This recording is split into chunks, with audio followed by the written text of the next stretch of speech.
तो ये कहानी शुरू होती है एक टूटती हुई दुनिया से, जहां आसमान जो कभी नीला और शांत हुआ करता था आज वो रंगों से भर गया है। लेकिन ये रंग खूबसूरत नहीं है, ये वो रंग है जो चीख चीख कर कह रहे हैं कि ये दुनिया अब अपने आखिरी सांसें गिन रही है। टावर गिर रहा था, वो टावर जिसे इन देवताओं ने सदियों तक घर कहा। अब इस लड़ाई का अंत साफ दिखने लगा था और उस सन्नाटे में किसी ने पहली बार ये शब्द कहे, तो हम हार चुके हैं। वहां 10 महान देवता खड़े थे, हर कोई अपने अपने युग की कहानी सोच रहा था। कुछ भावुक थे, कुछ शांत और कुछ मान चुके थे कि अब सब खत्म हो चुका है। लेकिन तभी एक आवाज आई, अभी नहीं, ये अंत नहीं है। ये आवाज थी सन ओगोंग की, the great sage, heaven sequel, heaven का ट्रेटर कहा जाने वाला योद्धा की। लेकिन हरक्यूलीज, ओलंपस का सबसे महान हीरो जिसने टाइटन वॉर में जीत दिलाई थी, उसने जवाब दिया, तू मरने के कगार पर है और फिर भी ऐसे बोल रहा है। सन ओगोंग ने कहा, मैं मर नहीं रहा। पर हरक्यूलीज ने ऊपर आसमान की ओर इशारा किया, जहां आउटर रियल्म के गॉड्स उड़ रहे थे। वो गॉड्स जो टावर से बाहर की दुनिया से आए थे, जिन्हें कहा जाता था द आउटर गॉड्स। और तभी आसमान से एक सफेद मैस गिरता है। युवन वापस लौटता है, थका हुआ, बिखरे बाल, गंभीर चेहरा। वो धीरे धीरे चलता है और एक कटी लकड़ी पर बैठ जाता है। हरक्यूलिस पूछता है, बस तू ही बचा? युवन सिर हिलाता है, हाँ, मर्लिन, असुरा, विष्णु सब मर चुके हैं। ये सुनकर वहां सन्नाटा छा जाता है। जो देवता युवन के साथ गए थे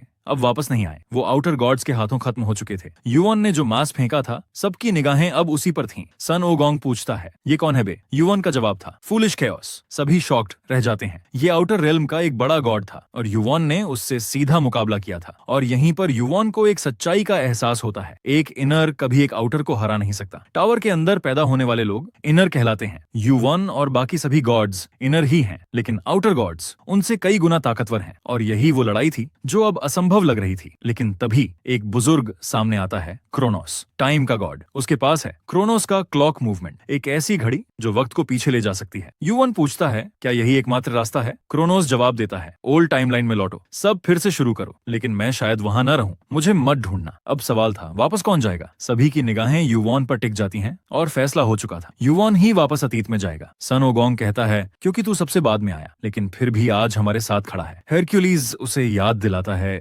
अपर फ्लोर्स के गॉड्स लोअर फ्लोर्स में दखल नहीं कर सकते, इसलिए बदलाव नीचे से शुरू करना पड़ेगा। युवन क्लॉक मूवमेंट को हाथ में लेता है और क्लॉक अब पीछे चलने लगती है। वो देवता जो पहले कभी दुश्मन थे अब उसके साथ ही बन चुके थे। हर कोई उसे आखिरी बार कुछ न कुछ कहता है, अगर मैं तुझे पहचान नहीं पाऊं तो बुरा मत मानना। जो रास्ते पर ना आए उन्हें समझा देना, और अगर न माने तो खत्म कर देना। तू अकेला नहीं है, हम तेरे साथ हैं। युवन सबको देखता है और हल्का सा मुस्कुराता है और क्लॉक अब ऑफिशियली उल्टा चलने लगी थी। वक्त में वापसी शुरू हो चुकी थी। युवन अब उस अतीत में लौटने वाला था जहां से टावर की किस्मत दोबारा लिखी जाएगी।